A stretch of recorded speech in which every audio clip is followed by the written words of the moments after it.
Suddenly it doesn't feel so safe out there. People are looking at you with bad intentions. Because with Vita, your spot on the leaderboard is always up for grabs. Find a friend, find an enemy, find a game. Anywhere, anytime. Never stop playing. PlayStation Vita. Welcome to another exciting episode of the Northern Nerdcast. I'm your host, Brad Davidson, and joining me, he's an honorary member at this point because he's been on quite often, but Adam Svenny McGee, thank you for coming on.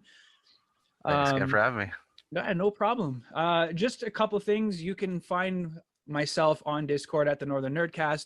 I do have Facebook, YouTube, which this will be going on, and listening devices like anywhere. I'm on Anchor, Spotify, Apple Play, all the fun stuff. So definitely give it a listen. And if you like the YouTube channel, like and subscribe. I'm slowly climbing up my numbers, and the most viewed video, I think this will come in close second, but right now for me is what went wrong with the Wii U. So I want to continue the trend with a lot of news that's going on. But first of all, how are you holding up with all this lockdown nonsense that's been going on?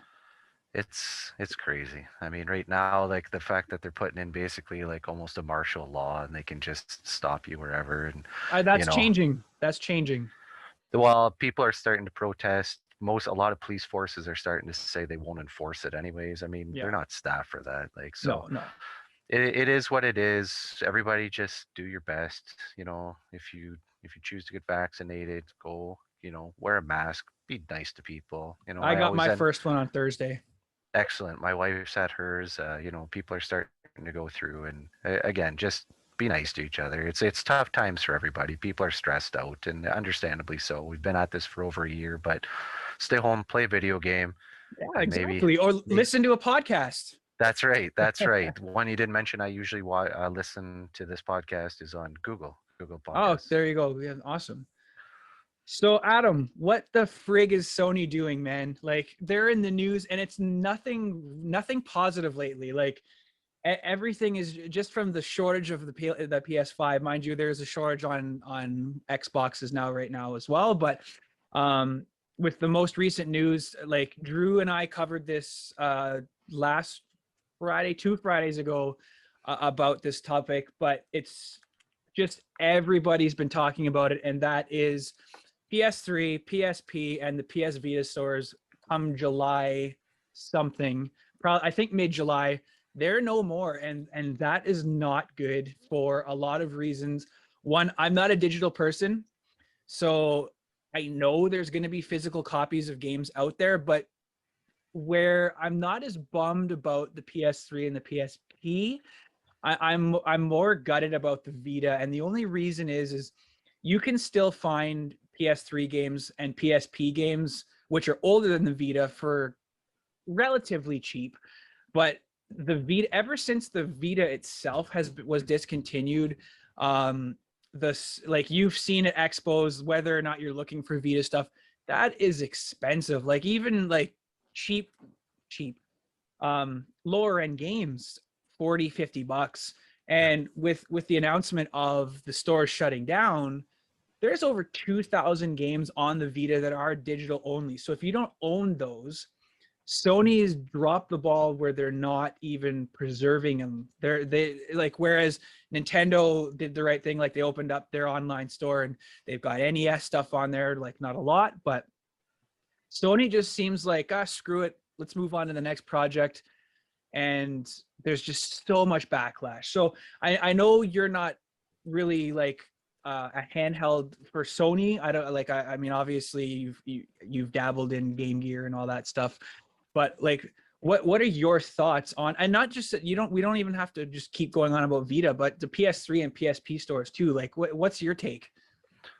None of it is good for gaming and gaming preservation. Like, they gave up on the Vita way too early. We can get into some of the stats and the figures and stuff in a bit, but the general premise is they gave up on it really quickly.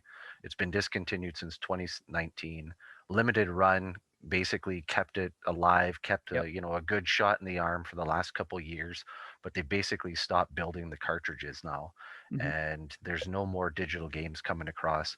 Um, Sony is just like lighting a fire behind them. Like there's, like literally burning the bridge.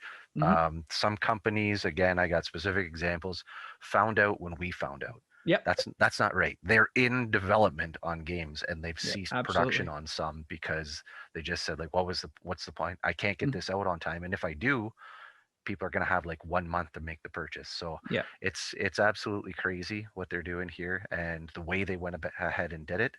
And right from the top down, it seems that they're just kind of, well, that's that, like we don't really care. I saw I'm really going to butcher the whole quote of it, but basically the from the top of Sony there made a statement along the lines like, I saw this presentation on Gran Turismo and across like the PlayStation 1, 2, 3, 4, like the graphics on the 1 and 2, like who wants to play those? And like, so if that's the mentality that they have with their backlog library, like, Mhm. what are you doing, It's unbelievable. And like we were joking about this with Clayton and Ashura's Wrath, but he actually brought up a good point for people who want to actually experience that game. When the library closes, you're not getting those 3 chapters anymore. That's it. So you're like it's going to be one of those games that I think will be collectible in the terms of it is going to be incomplete.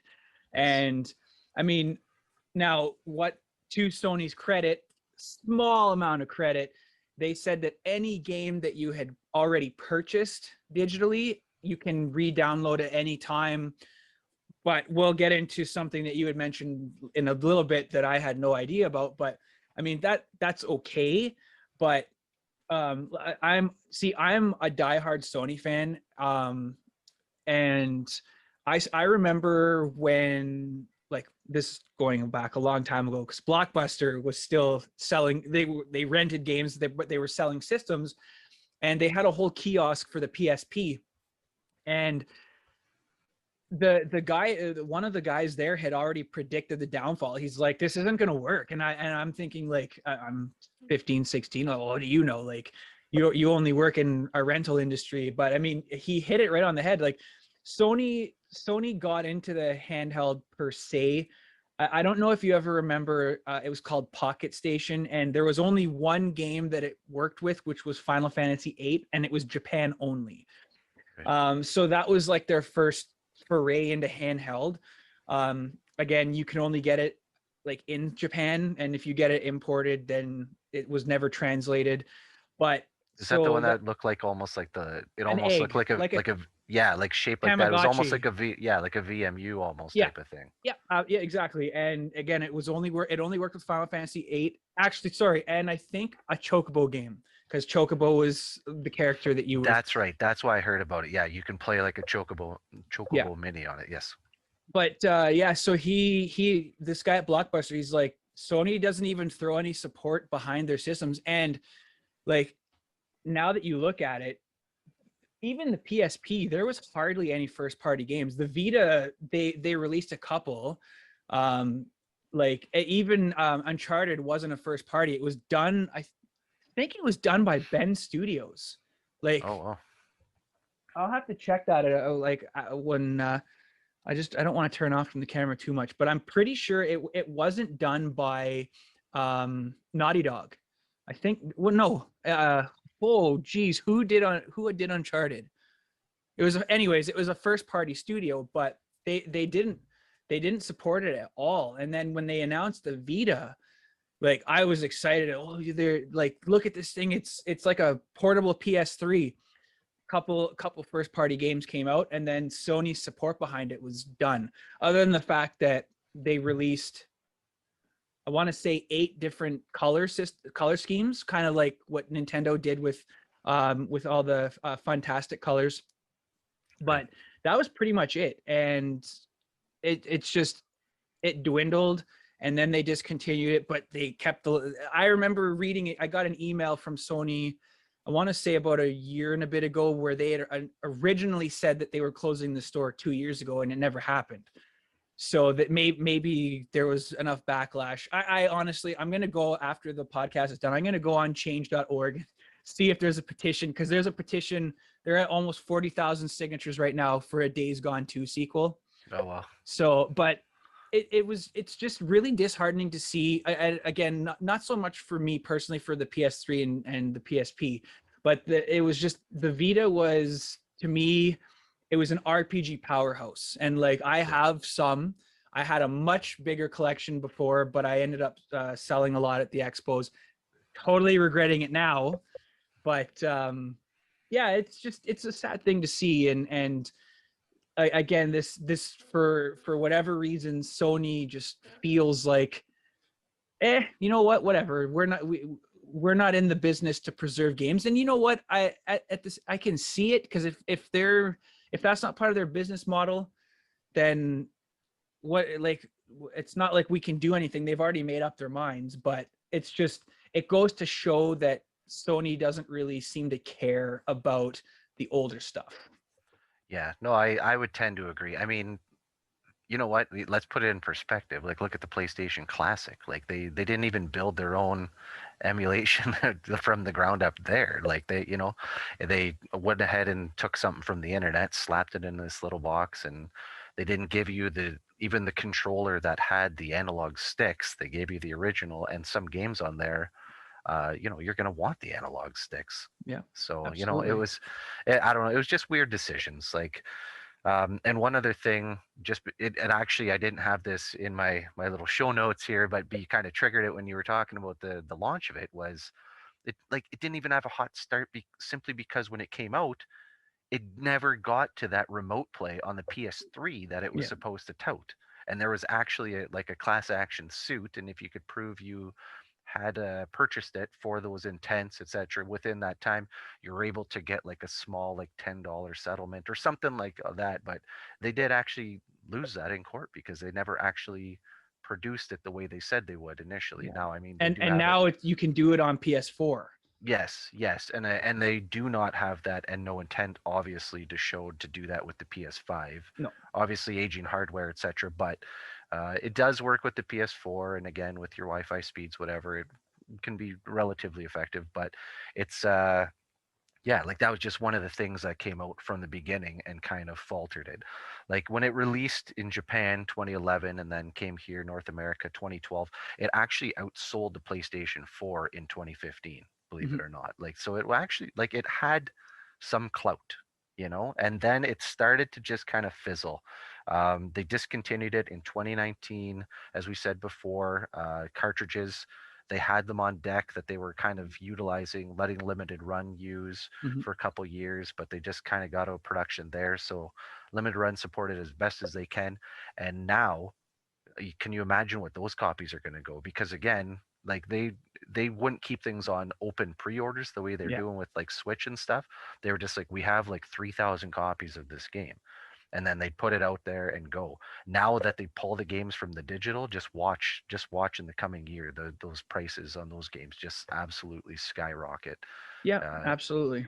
And again, like it's one of those, we don't care. Like, if you're not going to play it, then don't play it. Like, if they made the statement now, like, we need to make 20,000 game sales on the eShop, 200,000 by August, or we're closing the store, and then people start making the videos that you're seeing all over YouTube now, like top 20 games to buy for the Vita, top 20 games to buy in the, it might actually stoke a fire and get some sales going. But they're adamant this is not happening. PlayStation 3, they already started pulling patches on some games. So, like, quite literally, if you have a game sitting in your library, and I know, like you said, I have a good stack of PS3 games, some sitting in a backlog that I figure, one day I'll get to.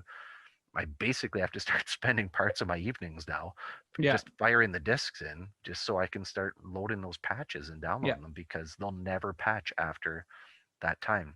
So if you're only buying Skyrim now on the PS3 and you haven't updated, and you'll be SOL and you'll have backward flying dragons, because I've seen it. It's hilarious.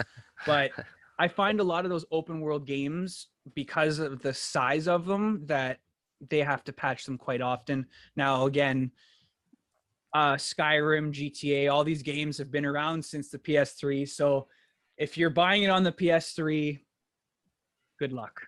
Yeah. That's what Yeah, it that's the is. thing. Like some of these games, like you've said, you can get them the experience elsewhere, but it's more to the point, like we've been saying, where it's the games that are rare and scarce.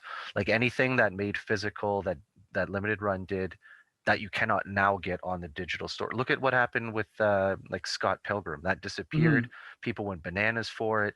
They finally got all the licensing and everything back in order, that they've been able to make some, put it out digitally again, but then bring it out physically.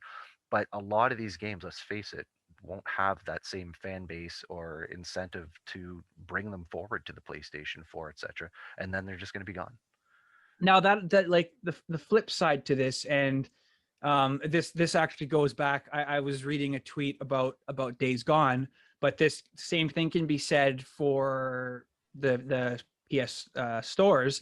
Is for I'll just use the example. So with Days Gone at almost 40,000 signatures, how many of those people are actually willing to pay full price? Not all 40,000. There's no way. So you have all this outcry from a lot of people. Well, it's not fair, which it's whether it's fair or not is irrelevant. It's the fact that Sony doesn't care about preserving their own history. But Right. how many people are actually going to go and pay and download 2,000 digital only games? There's not enough memory cards in the world. Wow, sorry, I shouldn't say that. That's a stupid comment, but most people aren't going to go out and buy 256 gig little mini discs just to put these games on to have them.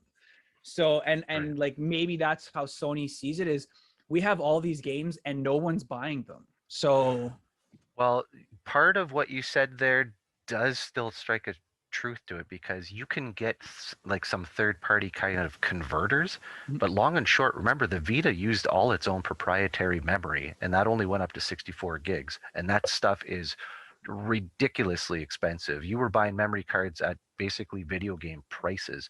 And I know even people selling them, is still in the aftermarket, and amongst like collectors, people are still getting like $40 for a 16 gig card. Like it's nuts.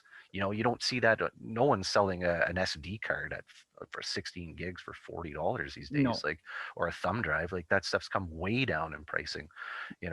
But again, everything was all proprietary. The PlayStation, the PSP, all proprietary.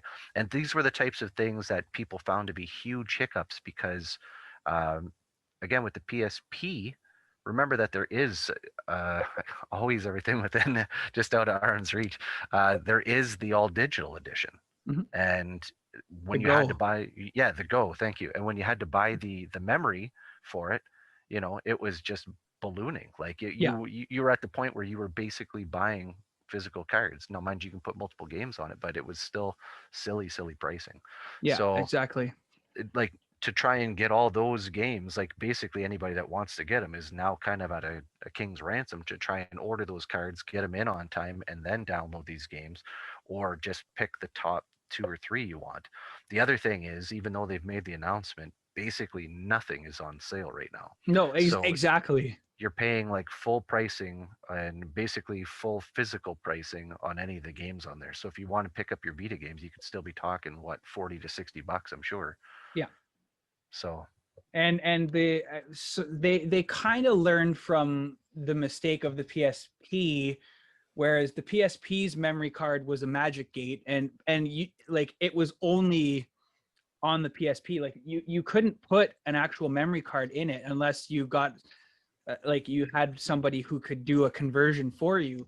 But I think what's going to happen, and I don't condone this at all, but like, see, like behind me, I've got like all my PS Vitas. So I got one of the older ones, which I'm going to mod, and I don't endorse modding, but if they're going to shut the library down and I have a game that, or I see a game that I want, I'm going to mod it and I'm going to put it on here, because like there's people that are doing that, and I mean that's just it's the same thing with the Dreamcast. So why did the Dreamcast fail? One of the reasons being it was a moddable system. Right. But well, that we could do an entire podcast on what happened with Sega. That's actually a good idea. But thanks, Yeah. Adam.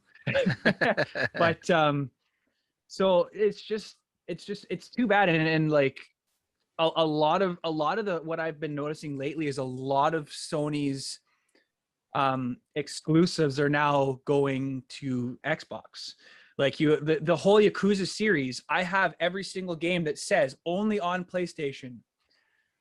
So now when they re-release these games, they're not going to be able to say that. I'm not saying that that's going to be a collectible thing. Well, some people might want the variant because it'll be a variant case now. But Right. maybe like this is a big stretch, but maybe Sony is saying, okay, well, if you're not going to support us, then we're just going to close the system, close just the stores down. And by support, I mean, I'm not against it. I was originally, but Game Pass, every single Yakuza game is on Game Pass, even on PC. I pay $14.99 a month, and I've got, it's not as extensive as a library as the Xbox Game Pass, but there are some really good quality games on that thing. And like I picked up Streets of Rage 4. Like it's not anything to sneeze at, but it's a fun little beat 'em up. Again, you even digital games that are like that kind of style, $20 per game on the on the PlayStation Store. I don't know. There's just I think Sony's in this weird place, and this is just what Sony does. Something they do something, and then they pull something out, and then everyone's got the backlash and wow, Sony sucks. And then Sony releases something like insane. Everybody forgets about the previous stuff because they're touting how good Sony is now. And then Sony will go back and pull something else. So Microsoft hasn't done anything to that extent where they're pulling everything. Like they've been getting all of Sony's stuff, all these exclusives, like even MLB The Show is now, it's funny because that game is made by Sony and now they have to put it on Microsoft. So, Well, but and the thing is, like, even Microsoft, I think, kind of took a little jab at them here because, again, like, look at the Series X still will play they're slowly meeting it out, but like, you can take your Crimson Skies from like what, the year 2002 and put that in your current Xbox Series X and Mhm. play it because they're still supporting the back playability. They want to see you bring some of that catalog open there. They want to keep the games going.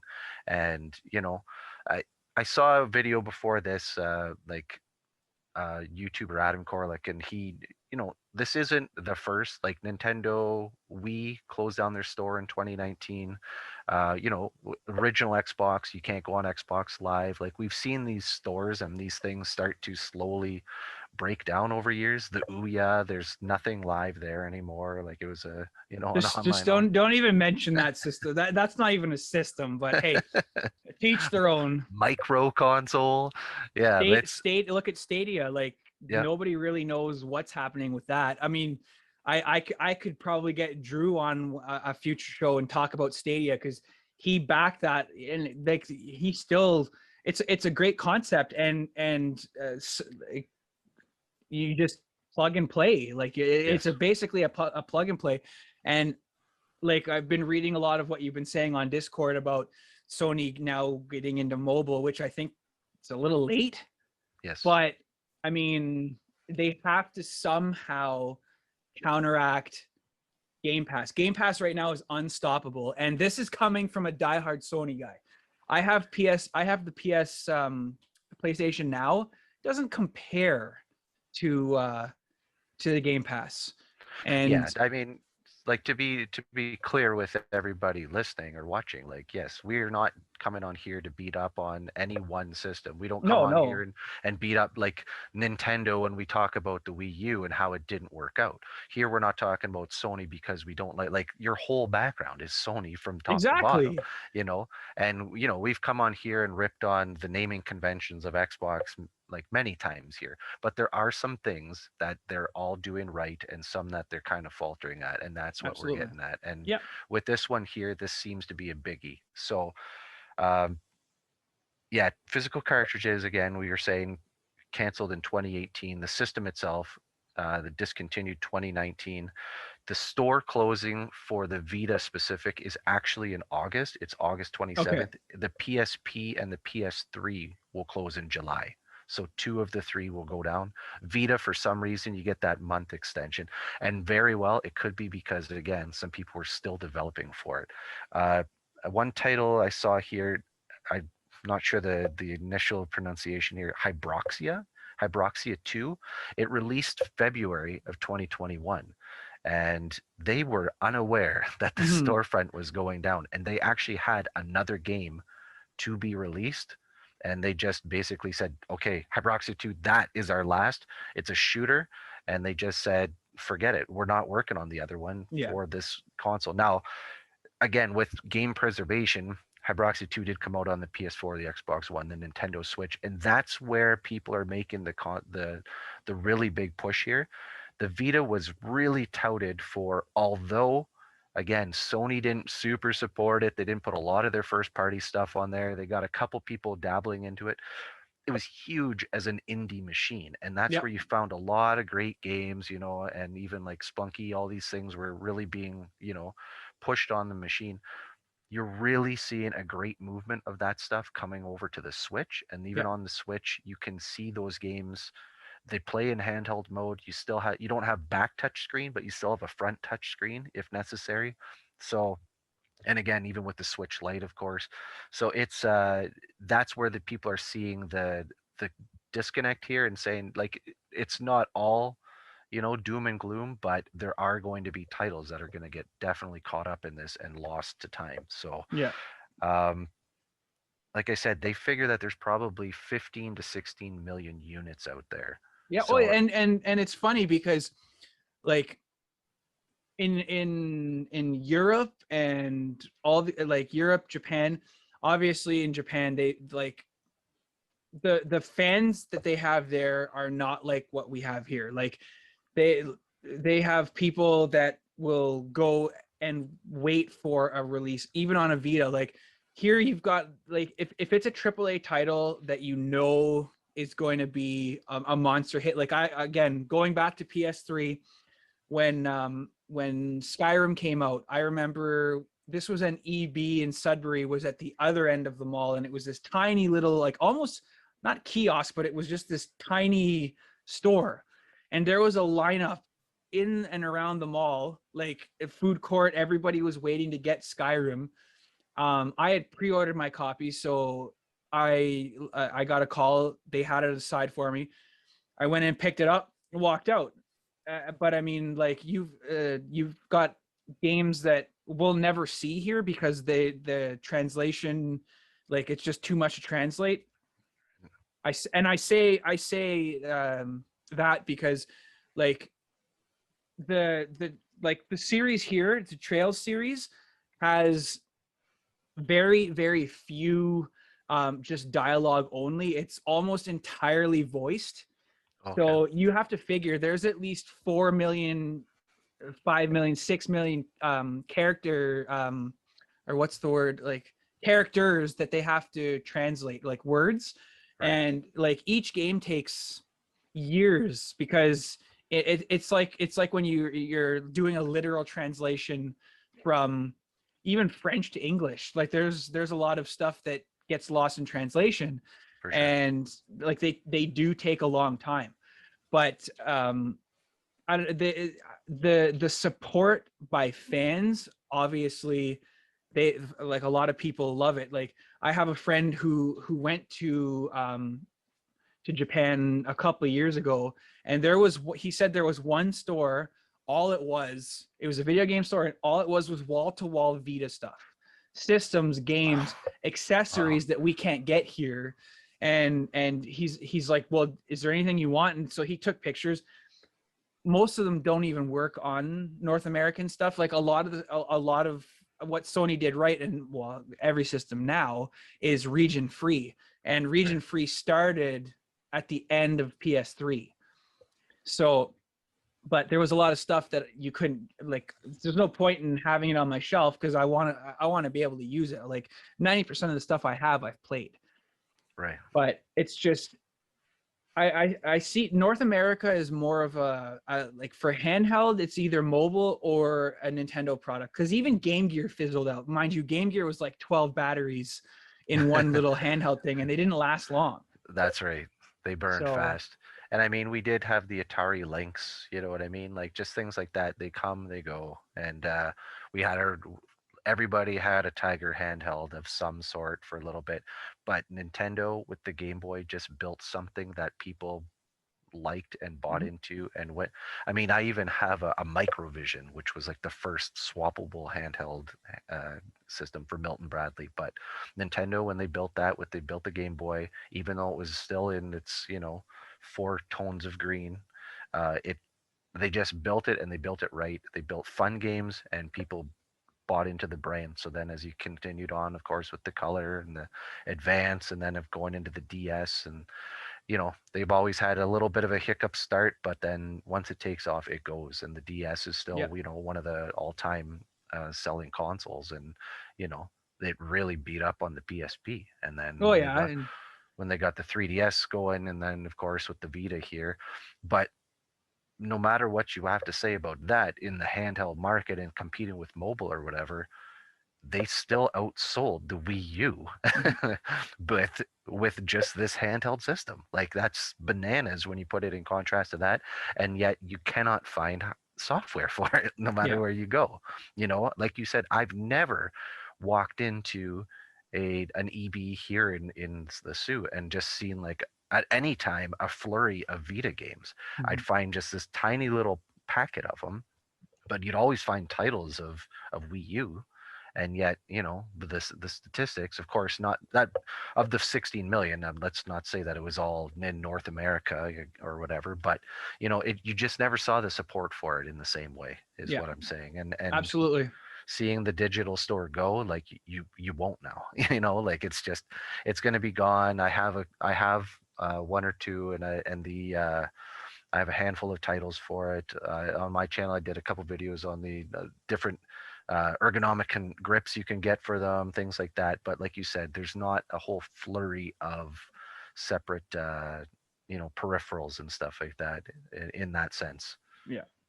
It's like I keep saying it, but it's really sad to see that that Sony's just kind of riding off into the sunset with this thing, and like you said, they've literally burned a bridge behind them. Because like the thing about Sony fans, and this goes on any page like IGN, whatever, like it's almost childish how some of the fanboys on Sony act towards everything else. Like I'm not a huge Microsoft guy, but if Microsoft buys Square Enix, I will go and buy an Xbox just because like they've got all they've got the money. Mind you, Sony's got money, but it's just again, Sony did this big partnership with Netflix. So is Sony slowly getting out of the game market to leave it to Nintendo and Xbox? I highly doubt it. But yeah, the Sony fans are just, they're like Star Wars fans. It's just super toxic, and it's always like just attacking anybody who has an opinion is wrong, according if you're a Sony fan, and hardcore Sony fans. Like I'll never come out and be like, oh, you Adam, you like the Virtual Boy. What the hell do you know about video games? And Yeah. it's to each their own. Like I have every system up for Xbox up until the 360, so I only have two. But like I had an Xbox Series X pre-ordered, but Best Buy canceled it for whatever reason. I'm not gonna lose sleep over it. I got my PS5, but now I'm hearing all these things, which brings us to the next point about the PS3, PS4, and PS5, and you know more about this than me, but there's a battery issue. So talk about that, because that's not good. Again, that's not good. So again, this is as best I understand it. So if anybody has any other take or anything to say, of course, please leave a comment below. Yeah. Message us here. Find us on find the Northern Nerdcast on Facebook. So the CMOS battery, which is I guess, called the complementary metal oxide semiconductor. And typically they install these in your PCs. We've seen them in consoles dating years ago, as anything going back to where they started putting dates on things. So every time your Dreamcast fires up and it always says the year 2000 or 1999, because that CMOS battery is dead. And so now it's just running on actual outside power, and it that's why your your clock always resets. Now what they're saying is the PS4 is designed, the BIOS of the PS4 either flags this battery or flags the online, and so it's going to say what's the date, and by doing so it has to know that this is an actual design found within the PS4. It has to get the proper date. So people found out now that people started testing it and decided, I don't know how someone came up with this, but they checked it out. And when that battery fails, if there's no store, and why is there no store? Well, there's a store. What are you talking? We're talking about all these stores closing. So here's the concern is when there's no online for the PS4 and your system cannot flag the battery or it cannot flag the store to get the current update, one or the other at the same time, that system is a brick. It will not run your software. We're not just talking digital.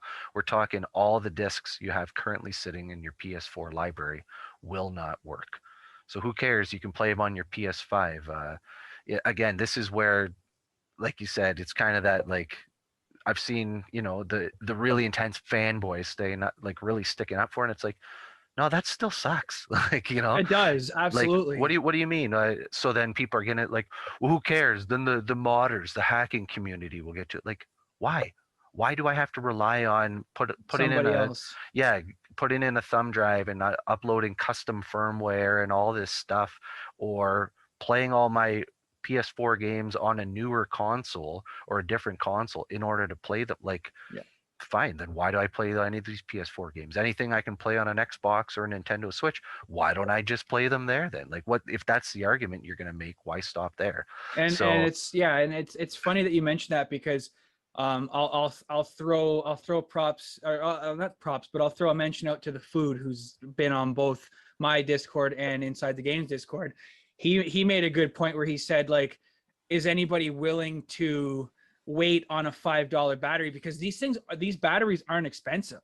right, But it's like, do you want to crack the system open up and potentially screw it up even more, or do you send it back to Sony? And I kind of made the joke, but again, you had mentioned that this could be years from now before it actually fails, but I had made the joke that, well, I have the extended warranty, so if my system crashes, I'll just be getting somebody else who's waiting for a system. I'll be getting that system because of I paid the additional money.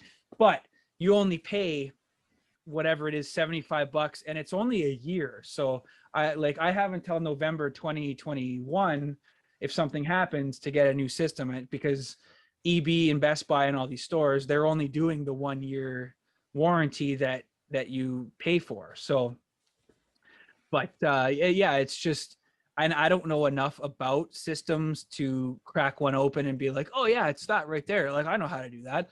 yeah, Like you see all these people on YouTube that do these modifications and whatnot that probably have had years of doing it. And if they say that they did it on their first try, they're full of crap. So yeah. Well, and I think even like when the food was making the point of making that statement, like admitted like he opens and tinkers with yeah, PCs. It would be something he would be particularly comfortable doing, yeah, but still saying and making the point to say, I'll be voiding the warranty though when I do, right? And going in and making that adjustment. So there's going to be like that fine time where you're going to have to basically, okay, they're going to wind up the PS4. I better go in and update that battery now to ensure I'm going to get another 10 years out of this or something. But eventually it will go, unless they go ahead. Like, the conversation's happening now, and hopefully this is going to give Sony a nudge to send out some form of an update and remove that issue. Now, I understand the person who brought this forward quite literally went out, bought themselves a new PS4 Slim removed the battery and didn't connect it to the internet to try it, and confirmed with an out of the box console, yes, it will not play discs because it's looking for that clock. So they've confirmed this with a brand new console. They confirmed it with the console they currently had, and it's now coming forward. The PS5 has the exact same design flaw in it. So this is really Good bringing job, that. Sony. Yeah, this is bringing, like I said, everybody, you had mentioned it before, this is painting them in a bad light. And what it's doing is it's showing the don't worry about the past. Let's just keep moving forward here. You want to play PS1 games? We got a PlayStation Classic for you. You can buy it today, but forget about the backlog and buying it on any of the other consoles like the PS3 or your PlayStation Vita, because we're killing those stores. You want to play your PlayStation 4? Tough beans, kid. Get yourself a PlayStation 5, which you can't buy now anyways. No! But because your console is going to wind up one day anyway, so who cares? Just keep moving forward and buy the next. And that's, again, that's a very, heavy-handed way of pointing at what we're looking at here, but it's the impression people are getting. And again, when you have other people, like you said, the Nintendo Switch is a far cry from doing an awesome online, but they have at least probably 60 plus Nintendo and Super Nintendo games available to play on their Nintendo Online. And currently Xbox is just for free starting to patch and even tidy up and clean up some of those old Xbox games from 20 years ago and make them free, fully playable on your current consoles. And that's pretty awesome.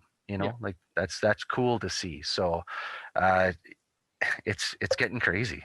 We got to hear something back from Sony on this one and see what they're going to do with especially with this battery issue, because this is really looking like a stinker, No, it's true. And like you had mentioned before, I can't remember the exact quote, but when I was watching ITG Daily, which I'm actually going to be on again Monday. Cool. So Microsoft threw shade at Sony when it was announced that they were shutting all these stores down because Sony doesn't believe in preserving their games. But I can't remember the exact quote, but like they basically said that they believe in preserving their history. So like a lot of their games from Xbox, you can get digitally on the Series X, I believe. If I'm wrong, Drew, Nate, let me know, because I know nothing about Xbox. I don't know if Adam, if you're an Xbox know all, but No, just enough. But like I said, I know they have been continuing to support. And of the original Xbox, I think there's nearly a dozen games. I know like Ninja Gaiden Black, Crimson Dawn, there's a handful of those. 360, they're continuing to move stuff forward. Even like, they did it well in the first place. Like the 360 played a lot of the Xbox One or original Xbox. See, again, that naming convention. And then by the time you got to the Xbox One, they started to open up the library. You can scoff at that. People were saying maybe it's because they didn't have enough games in the first place or whatever. But that seems to be really their motivation, was to bring things forward. Xbox makes mistakes, but they tend to learn. When they came forward, absolutely. When they came forward, they're like, you have to have a Connect. Boo. Okay, don't have to have a Connect, but you're gonna have to connect to the internet all the time for the DRM stuff. Boo. Okay, you know what? Hey, and then they started always, listening and taking feedback. And I think the Xbox Series S and X right now is starting to really culminate to where that fan base, you have your diehards on all teams and stuff, but this is where people are starting, I think, to look a little bit more and go, hey, this is pretty cool.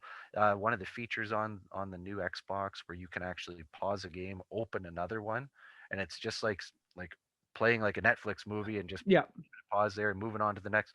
You can do that at least with 2 different games at a time, I believe. I don't know. Sony does do that, not between 2 games, but you can go into switcher mode on the PS5, and if you're in the middle of a game and like if you say for whatever reason, again, talked about this with the death of the walkthrough because of the internet, you could just go on YouTube and you have a split screen. Like you can't play while you're looking at something, but you can instantly switch to a different program without closing your save, without losing it. So I mean, again, it's a small small right that Sony's done, but like even their most recent update on the PS5, like I had no idea that without this update you couldn't use an external hard drive. I haven't tried, but they basically enabled the external hard drives to be like to back up your saves. Yeah. So it's And like, and well, and Microsoft was the same though. yes, but I mean, keep in mind with the Wii U at the time, the Wii U, the Xbox One, you could plug in an external USB drive. It took years for Mhm. PlayStation 4 to allow that. Yeah. You could swap out the internal, but again, you had to take the cover off the console and get in there, Yeah. and then you can update and put in a bigger HDD. Otherwise, you could. Some started to create these kind of like clasp on ones that you would double up on, until finally they just allowed you to plug in an external drive. Like Yeah. it took them a little while to come around to that. And I I remember when it first started, when Xbox did, I think the initial kind of statement was like, I don't believe they even said they were working on it. They were just like, we don't have plans at the time. And people were just like, what are you doing? Like, yeah. and then they're, oh, yeah, because some people do like digital only. And when you download games, every game has a mass install. But when you're downloading the whole game, that fills up fast, even if you Yeah. have a 1 terabyte drive.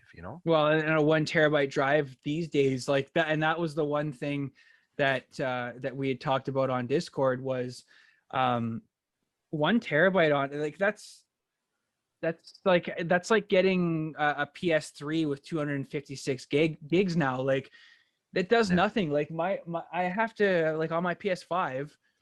If I want to install a new game, I have to go through my library and say, what don't I play anymore? Yeah. And it should never have been like that. It should have, in my opinion, again, this is not a slight on Sony. I'm not here to bash this. I love the PS5, and I'm not going to defend it to the ends of the earth like a lot of PS fanboys, but at minimum it should have been 2 terabytes. Yeah. For both and Drew said the same thing about the Series X. He got one. Your hard drive, 3 games, and that's it. Yeah. And that's the difference with PC. Like, this is another game we talked or I've talked about to no end, is Cyberpunk on the PS4, PS5. It's a 500 gig game. On the PC, it's 56 gigs. So Wow. it's not anywhere close to what that Wow. is. And then when they finally released the hot fix 1.2, which people have been waiting for. That was 55 gigs for a patch on the PS4, Xbox. On the PC, it was 15 gigs. That's wild. I remember when the PS5 first came out, that was one of the things. I think Call of Duty Cold War, if it wasn't a launch title, it was near it. Yeah. And they were saying, like, you're going to have to take up 126 gig install on that. And I believe now that they've put out patches, I think it's more up to about almost 150. Yeah, gig. it's absolutely insane. And a lot of people, and again, this goes back to the Vita and all these systems. You don't think about these, and even stuff like iPads and whatnot. You get an update. That update takes up however much space it is, but people just nonchalant think, they're like, oh, whatever, it needs an update, and then they're wondering why they're out of space. Well, Cyberpunk 1.2 hotfix, or not hotfix, but the patch. There's 55 gigs. 2 days ago they came out with 1.21 to fix bugs that were created by 1.2. 25 gigs on the PS5. Oh gosh. So it in a, like, again, it's not, you don't think about this stuff when you're doing it. Oh, it's just because a lot of people assume that it's just going to go on, like, it has to go somewhere. It doesn't just go fizzle off in the air once you install these things. They're actually going onto the system into your hard drive. So your 1 terabyte hard drive that you're getting, after you've done all the install and updates, you're down to maybe 850 gigs. You've already lost that much. Yes. It depreciates the second you turn it on. Well, and that's the thing. Like, just to make points in all three consoles. So I mean, the PlayStation 4, once they got the extra compatibility, it took nothing. I found a great Best Buy deal, spent $80 and got a 4 gig Canon of a Seagate drive to put on there. You know, it'll take me forever to fill that, even despite the size of those games. But and the Nintendo Switch, like starting at 32 gigs, like you're literally talking like a child's toy now, you Mhm. know. And then I went in, put an SD card in there, 128. And recently in a video I showed, I was taking it out, swapping the files over, and actually upgrading to I've bought a 512. Again, I found a wicked deal for less than $100. I think about $75 for a 512 micro SD. But those are viable options. The Series X, again, we'll say it's a misstep for the 1 terabyte. Like you said, Drew said it's got to be at least a 2, but they have usable SSDs, and PlayStation 5 does not. And Exactly. that's to make the point there, PlayStation 5, you can now hook up an external drive, but you can't play PlayStation 5 games on it. You can run your PS4 games off of it, but the PS5 needs the SSD, and that's still not something that they've patched. And that goes back to the problems that we said before with the Vita. You can, if you want to go buy all these digital games right now, you have to get a Vita card. They have some form of third parties that you can take, I think, a micro SD and put it into some form of whatever changeover to Mhm. translate it to their proprietary card here, the Vita card. But again, it's wild that you'd have to use some third party as opposed to like Nintendo, right from the original DSs, like the DSi, and then follow up with the 3DSs, all used SD cards, whatever kind. I bought different consoles, and they all had different SD cards in them. So I don't know that Nintendo necessarily had one particular brand that they had a system in, or sometimes maybe I bought it used and someone swapped it out. But even when I got my the DS 3DS XLs, those moved on to the micro SDs, but they don't care who you use. Yeah. So it wasn't anything that they tried to lock out or do proprietary. Now they do that with all their discs and they do that with all their other media, and that's why they didn't move to CDs in the first place. One of the arguments for staying with cartridges for the N64 to control everything. But again, with media, they've been at least pretty open with that. We'll keep the price of the console down as best we can to, $399 for a Nintendo Switch. But if you want to amp it up past that 32 gigs, that's up to you, whatever you choose to put in there. And again, Sony's always been very strong armed with that, using the Blu-ray discs they originally used. Well, they were one of the creators of the Blu-ray disc. Like, Mhm. they had the money in there. I don't actually even think I don't think like I'm pretty sure that that is something. Again, if I'm wrong about this, Drew, Nate, Adam, whoever, I don't even know if there is a Blu-ray on the Xbox, because I know for a while they were doing they'd done their own thing, and it was a flop, like a massive flop. The DVD cases were like a brown color. I remember seeing some in Blockbuster, or not Blockbuster, Walmart. But like now they've come out with like the ultra high definition and stuff. But I don't know if Microsoft had ever done Blu-ray. I'm pretty sure that was only a Sony thing. I think it's out of reach. It's right up there, but I'm pretty sure the Xbox One went with Blu-ray. Maybe okay, so that's So probably what the it the was. PS3 tried to pivot the same as the PS2 and say, first it was, hey, we have a really high intense audio CD player that will also play games. And then the PS2 was, hey, you want to buy a DVD player, so here we have it. PS3, when that came out, that was, we have Blu-ray, and Xbox said, well, we have HD DVDs. And that was Yeah, the that's what it difference was. between the two. So you can get that external HD DVD drive, but they were using some sort of high capacity, I think CDs or something in there. And yeah, the long and short between the two of them, or sorry, was DVDs they were using at the time. But so yeah, between the two of them, I think by the time the Xbox One came around, they had to. I think then they migrated to Blu-rays. I'm And just I'm just reading it here. It said only several of the Xbox One models can play. So not every single Okay. one. So probably, well, obviously your Xbox One S because it's a digital only. But and I'm assuming the original launch title or the launch of the Xbox One didn't play it. I mean, it looked like a VCR when it first came out. Let's be Yeah. honest. But the more current stuff you can, but the original and the S for obvious reasons, no. All right. No, that makes more sense. So But it now, did support Betamax. exactly. Now, like knowing all this stuff that's been going on, obviously it's good if you have a collection of Vita because like I always look at video games like stock markets, the stock market stuff. Like Nintendo, like the original NES is still high, but it's not nearly where it was a couple of years ago. And like going to swaps, Northern Game Expo, stuff like that. The prices, like the first, I want to say the first 2 years that we did it, then everybody was looking for Nintendo and Super Nintendo, and it's kind of not kindly, switched over to the disc-based stuff now.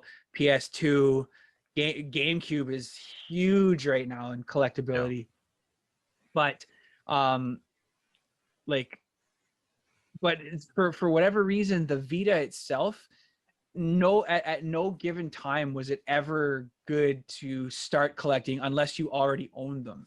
So Right. knowing like, would you like? Do you own a Vita? Yes.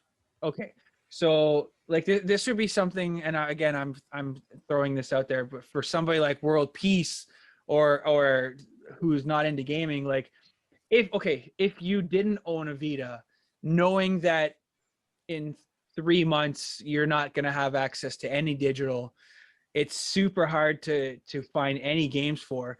Would the Vita be something that you would collect, or would you just be like, it's so niche, like why? What's the point? Yeah. Yeah.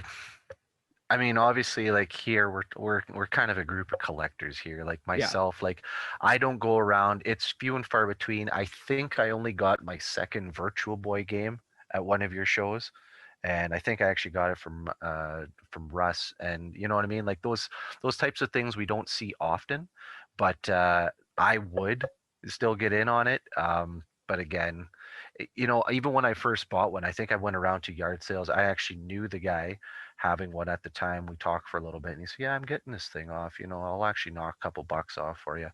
And so I bought my Vita with a handful of games, and it came with the carry case and everything.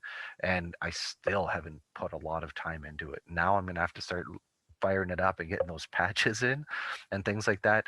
I'm not in any hurry to buy a bunch of the indie games. To be honest, I grabbed a couple recently. Giant Tiger had some crazy kind of deal going on where if you had if you bought a $50 card, you Saw get that. you get a $10 Giant Tiger card. And so I ended up grabbing some cards there, and I started grabbing some indie titles that are just not going to go to physical. Like they're just too small, some of these games, or they are direct mobile ports brought over. So I started scooping up some games like that, and looking at some DLC and things like that. So I would definitely grab one. And you know what? As far as I understand, there's no reason to believe that the remote play is going to go away or any of that type of thing. I even have the PlayStation TV, which also plays the Vita games on it. Yeah. So I would definitely go out and get one. Would I rush to get one now in 2021 when everything's going away? Firmware updates are probably going to start going away. Your game patches are going to go away. It's hard to still recommend it. I saw some articles. Everybody likes to do that 2021 or the new year type of thing. The status of Is it gaming. worth buying something in this so and so? Yeah. 100%, because there's always someone looking, right? But one of the arguments that you've hammered out here strongly, and I completely agree, is it's the price of the games. And that's what they said. Like, it's like today, should you go out and get a Sega Saturn? Well, just know what you're getting into, you know? So just for example, so I picked this game up at one of my shows, or one of mine and Mike's. Sorry, Mike. For $20 a couple of years ago. This has fluctuated. Persona 4 Golden. It's arguably one of the best RPGs ever made. I will say that here. Now it sells for anywhere between 60 and $120 just for obviously one game. Now up here in KL, there's people that are selling them, but like they're talking eBay prices, Right. which now isn't out of the realm of possibility for people that are looking for it. I have one. I have the PS2 one that came with the music CD, but I find what I think is going to happen is a lot of the RPGs, with the exception of like Final Fantasy, because again, that Final Fantasy 10 and 10-2 have been around. PS2, it's on the Switch now. It was on the Vita. It was on the PS3. You can get it on the PS4 store. It's available on PS Now. But like something like that's not going to be worth a lot. But like Persona 4 Golden, see, I always butch this name. I call it Wise, but it's actually, like you said, it's East. But Oh. on the Vita is probably the most expensive of all PS4, Switch, and Vita versions.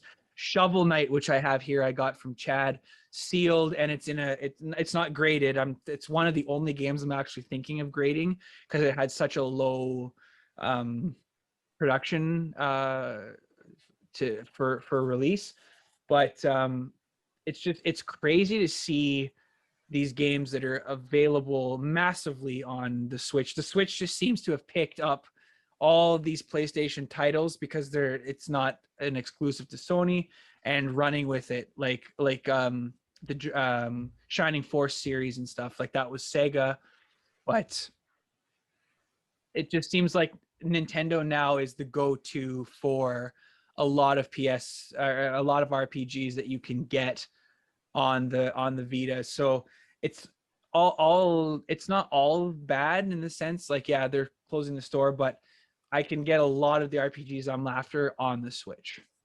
Yeah, and that's again, like, even when you see Nintendo is another one that, they'll shoot from the hip and do what they want, but they do also try and like learn from mistakes. The one thing with the Wii was, or pardon me, the Wii U was, again, initially enforcing the use of that gamepad and some of their other policies that, like we've said in the Wii U episode, like other companies, a lot of third parties just said, all right then, like I'll move on. I can still support the PlayStation 3 or 4 at the time and the Xbox One.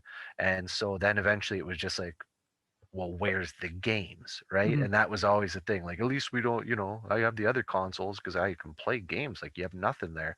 And the Wii U, as we know, had good games, but they still took a bunch of those and ported them up to the Switch.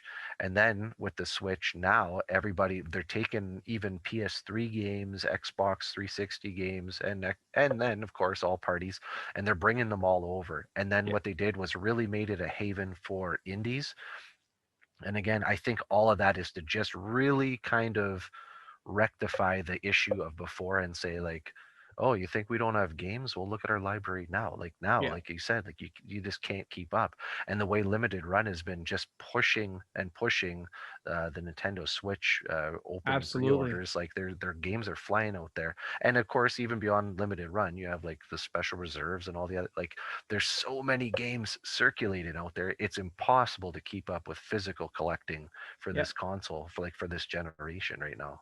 And I'm at the point for myself where I was having a conversation with one of my friends because he had messaged me earlier, and he's like, "Well, have you gotten any pickups lately?" I said, "Like, no, I'm not actively, well, for obvious reasons, I'm not actively going out looking for games right now. If I see something that I'm interested in, I'll message the person and arrange something, but like I'm not going out of district to go and look for stuff just because Right. I don't need to be questioned why I'm leaving.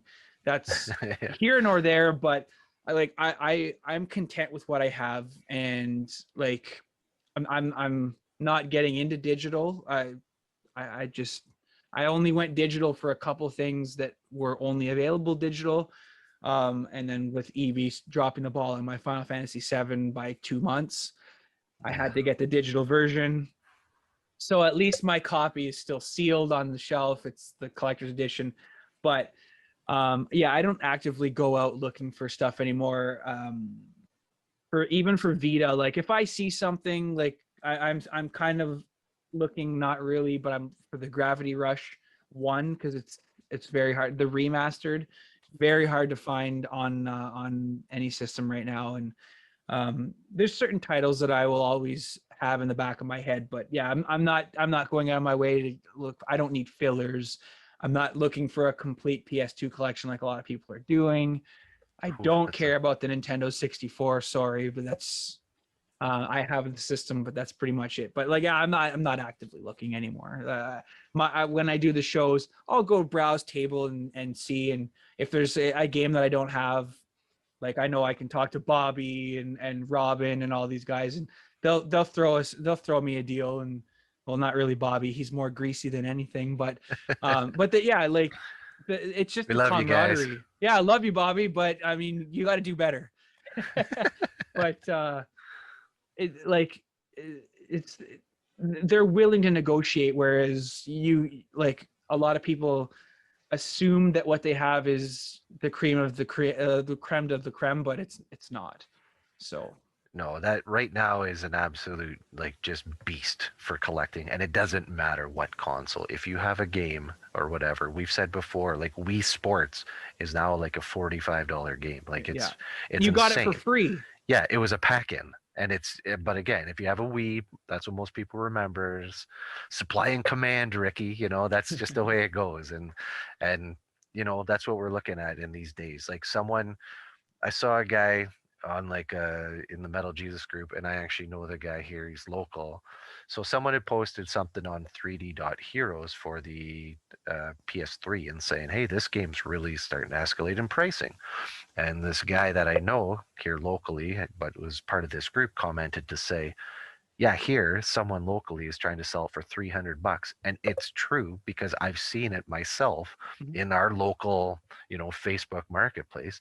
Someone's trying to pilfer the game for $300, and I don't think it's sealed. Like, again, you can put a game price on anything, but what this guy actually laughed at was he said, yeah, I saw her next to me buying the game at Value Village. So she pulled it off the shelf there, and now she's just swinging for the fences. Like, I don't know. But overall, it's a crazy time to get in on anything. That's because everyone's panic buying right now. So That's right. especially with non-essential. Yes, everybody's panic buying and stuff like that. But at the same time, too, people are looking for stuff to do because now, again, like here in Ontario, you can't even take the kids to the park. Well, that's changed now. Oh, I heard that actually. Yes, they were repealing that. Okay, so they were putting that into place, as well as you can't go camping on Crown land, and all sorts of just radical different things going on here. So fine, you got to stay home, play a video game. I've been playing the crap out of Outriders, man. What a game. It's so much fun. I haven't got into it yet. I grabbed, like I said, I did buy a bunch of some like specific indie titles on the Switch, and right now my boys, I don't know, all of a sudden the other day my son was just like, I gotta play Smash Bros now, and then he's just been killing it. And now my daughter's actually watching. My daughter's actually watching your son's Minecraft stuff. She loves Minecraft, so I was like, hey, watch this. Oh, that's fantastic. He'll love to hear that because he was actually egging me on. He's going to do his next session tomorrow and get back into it. He loves Minecraft. He's actually now bugging me to buy Steve in Smash. And yeah, actually that was one of the points I had here. Minecraft was one of the first 1 million sellers in Japan back in 2016 on the PS Vita. Yeah. So that was one of their first major sales there too. So the Vita, like, it had, potential if you just gave them a chance with it. And unfortunately, they didn't see it for the long run. I have to still say I am absolutely mind blown that they still are keeping a hat in the ring with the VR. If I ever turn on my PlayStation 4, it's going to be for the VR specifically. And I don't really dabble in it often, and usually it's like when we're not in lockdown conditions and we can do so safely, Yeah. I'll have some friends over and we'll have some laughs, uh, trying to get into a VR game or something. But I'm still shocked that that is the one thing Sony's doing that no one else is doing, and they haven't just given up on it. In fact, they've even brought a converter over, Mhm. so you can hook it up to your PS5, and they've already shown new controllers. Yeah, So the no doubt, PSVR 2. yes, there's no doubt going to be a new headset coming, probably 4K with better resolutions, etc. Um, better frame rates. And yeah, I am just mind blown that Sony hasn't just kind of thrown that off to the wind. Well, they've done it with everything else. Like they didn't get behind their own handheld system that they had created and launched. And like I think what they saw with this, and like this is getting off topic from the theme, but again, it's another notch against Sony. Is like there is I was actually shocked, like you said, that VR for Sony has gone on as long as it has. But then they saw how the Oculus came out with the actual, like, you can actually move when you're playing VR. Because the problem with the Sony, there was only one game that you could actually move around, and which the gun came with the VR, but everything else, Doom, Skyrim, it was all a click and point. Like you click to one spot and then start firing at your enemies. Yeah. That's terrible. That's the worst thing you could do. Like it takes you so far out of the game that like you actually get, like, I remember playing Skyrim on the VR, and you're warping so much, I started feeling sick. Yeah. Yeah, So I've had definite issue with that too. I remember one of the first time playing like Drive Club or something like that. And I remember I played about 2 races, turned it off, put the headset down, took a gravel and laid down. But the one you've been mentioning, that I think Farpoint is, yeah, Farpoint. Yeah. I have that with the gun, and I was absolutely baffled when I was pointing the gun around and actually running in Yep. map, and then when I was getting overwhelmed, hightailing it backwards while still shooting everything in front of me. I was like, "This is a VR game." And then This to is how reload it's your meant to gun, be. you had to take it off the screen. So then you heard the shotgun re-click in your ears. It's like, Yes. okay, I'm ready to kick ass again. That's right. And meanwhile, while you're doing that, you could still move straight back, but move your head to Yeah. every direction. Like that was how they did that gun right. They Yeah, really absolutely. knocked that one out. And I think I'm really excited to see what they're going to do. See, we like Sony. Come on, guys, we Come like on, Sony. Sony, but you really have to get your shit together.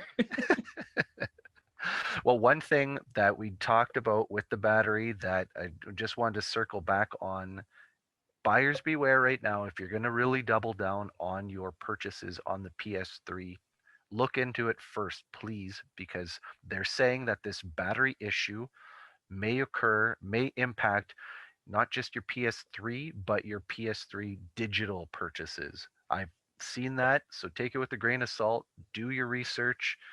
We implore you here before you go and make all these panic buying purchases, because again, people are going crazy right now when you're looking and going like, what should I buy on there?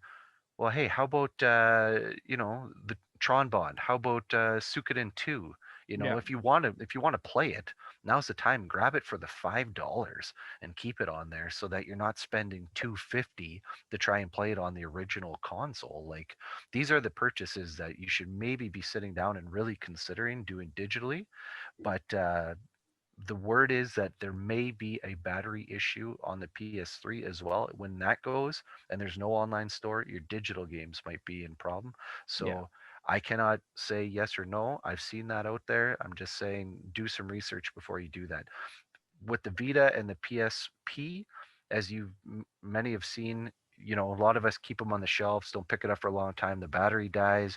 You turn it Watch your back video on. on that, by the way, because it's some really good points. Yeah, some of those batteries are starting to go. They're getting old, especially any of your PSP models, your 1000s, etc. They're getting up there. I've had them starting to really swell and go. Um, but It's I some of the ones like recently, I changed over my internet service providers. So now when I turned them on, they weren't connected to a new internet, but they had like the battery had been dead.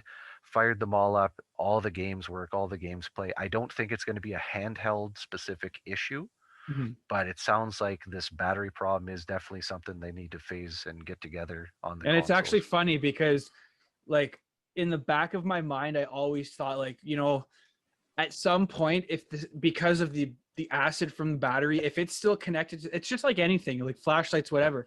But I didn't think anything of it until I actually watched your video. And now, like, you can't do anything with the Vita because the battery's internal, which is another stupid thing Sony did, because the PSP, the battery you could take out. Right. My PSP is sitting on my shelf. The battery's sitting next to it. Oh no. And it was because your video was like not, you didn't scare me, but it was like, wow, like this can actually happen. And finding a PSP by itself is hard. Like collecting Yeah. for it's not right now, but the system itself, it's not everyone's selling them right now. So Right. No, that's 100%. That's what I would say for sure. Check on those batteries. And like you said, even if you just leave it out right now, because I've seen someone commented on that video to say, oh, maybe that's why I see so many PSPs being sold without the battery doors. Yeah. Because they're starting to pop and crack because the batteries are swelling and then people are just slapping a third party battery in it and then Yeah. selling it off. So I don't know. But again, just keep an eye out for that. But again, with the Vita, it's, those digital purchases should be fine to make. Should you make them? I don't know. You're paying market prices, but the physical games, there's no doubt, I'm sure we can say it here, after August, all those physical prices are going to just launch to the Yep. moon. So Now, for those of you who may not know, EB does in fact keep Switch stuff or Vita stuff. I know firsthand. You have to ask, because whatever you see on the shelf, they don't. That's not all they have. They do have extra stuff in their drawers. Sorry, EB, if that's a trade secret. But for example, I found a couple PSP games sealed Wow. at EB. I went into the store and I said, like, do you have any Vita stuff? And they opened up a drawer and it was all Vita stuff sealed that they don't have on the shelves. And they had a couple PSP stuff. I was actually able to get Valkyria Chronicles 2, not profile, but like the strategy RPG. Number 2 is the hardest to find of the series because it was a limited print on the PSP only. At one time, it was Japan only. 3 still has never made it this way, but you have to ask, because I guarantee, like, you're still paying full price, unfortunately, but you're not paying scalper full price. Yes, you're not Bobby, I'm paying- looking at you again. No, I was going to ask you what was pricing like and if EB had reduced it any or No, whatever. no, but- no. So, like, just for example, Valkyria Chronicles 2 was still $59, Okay. but it was sealed. It had the French manual, so I knew it was legit sealed because it was around the time that we still had to include French manuals in all the games. And But instead of putting them in the game, set they on the put them outside. behind. Yes. Yeah. Okay. I was just gonna ask that because I've seen that for a couple, like even 360 games and stuff like that. Yeah. So So I think wow, I slammed down my beer and nothing happened. That's a shocker. I think we'll call it here because we've beaten to death again Sony. And again, it's not because they have done it wrong. They just, they don't seem to really care about their handhelds or preserving games. But this is coming from a diehard Sony guy. Adam, you're in the market for that, but I don't. Again, correct me if I'm wrong. I don't think you're as a diehard Sony fan as I am. no, I wouldn't profess to be so, but I do have, for anyone that wants to know, I've got my Sony 1, 2, 3, 4 VR, PSP, PS TV, Fanboy. PS Vita. I'm in there. I'm totally in there. And again, it's not that we never pick on one thing and say, everyone's better than this one. It's just we want to see better. We want to see Yeah. better for all gamers, and we want to see better for the games. And the preservation is a huge thing when we're talking collecting here. Preservation of games and watching games just literally disappear is an issue. You know, if these games, like you said, there are games that did not get physical releases that will disappear. And if they do not turn up on the Switch or something, where are we to find them? You know? Yeah, exactly. And swap meets, Northern Game Expo. That's where you'll find them. But yeah, so that's all the time we have for today. Again, Adam, thanks for coming on. I always like having you on. It's fun to get a different perspective. I don't like doing these things by myself. I just can't look. You kudos to you, props, everything. We're able to film on your own. I have to have somebody else. It's not an interview, but it's just the banter. And again, it's because of the times that we're in where you can't go out of, you're not supposed to go out of your district if you follow that stuff. If not, teach their own. But I really enjoy having you, Clayton, the guys from ITG, anyone on the show. Just, I like talking about games, and it's very hard to talk about games by yourself, to me anyways. So No, 100%. thanks again for coming on. It's yeah. No, I always appreciate coming on here. And again, like you said, it's to maintain, you know, for a podcast length, that enthusiasm of games. It's, you know, it would definitely be a feat. Most of my videos are just a few minutes talking on an item or two.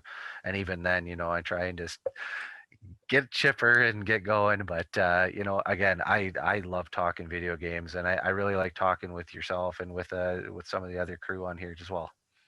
So again, where can people find you for those who have never, for whatever reason, tuned in to one of your shows?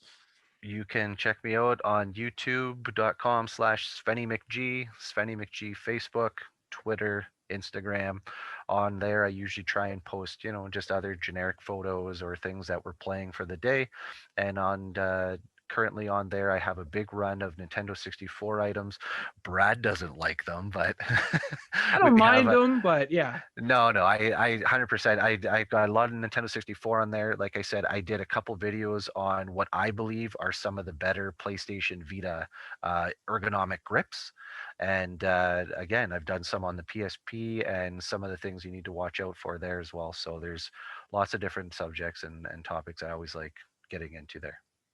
So thank you, and we will see you all again next weekend. Thanks, everybody. Thanks, Brad. Take care, man.